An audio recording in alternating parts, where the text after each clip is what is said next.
अक्षरांचं वाचन करूया।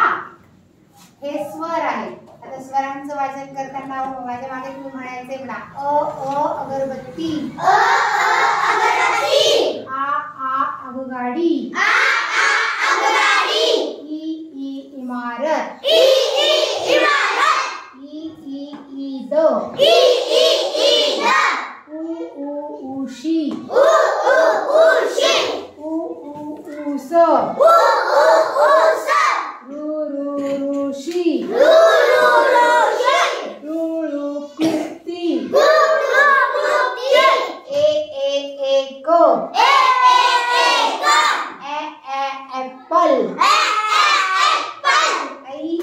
ऐरावत, ओढणी, ऑगस्ट, औत, आणि हे स्वरादी आहेत। त्याच्यामध्ये अंगठा, हा। आता आपण पाहत आहोत व्यंजनांचं वाचन। त्याच्यामध्ये क कढई, ख खटारा, ग गणपती, घ घड्याळ,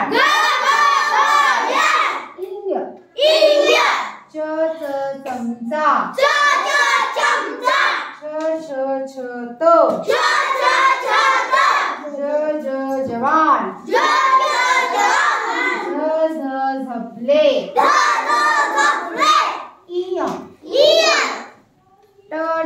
टपाल पेटी, ठकुबाई, डफ, ढकलगाडी, बाण, तबला, थकवा,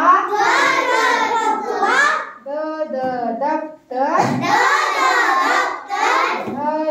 धरण,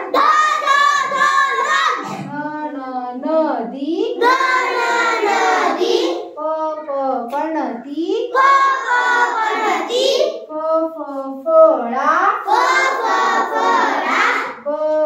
बाहुली, भजन, मक्का, यशोदा, रस, लसूण, वजन, शहर, षटकार, समई, हरिण, टाळ, आणि ही शेवटची आहेत ही आहेत विशेष संयुक्त व्यंजन। आणि त्याचं वाचन करताना कसं करायचं बघा, क्षत्रिय, ज्ञानेश्वर, अशा प्रकारे या मूळाक्षरांचा आपण रोज वाचन सराव करायचा आहे।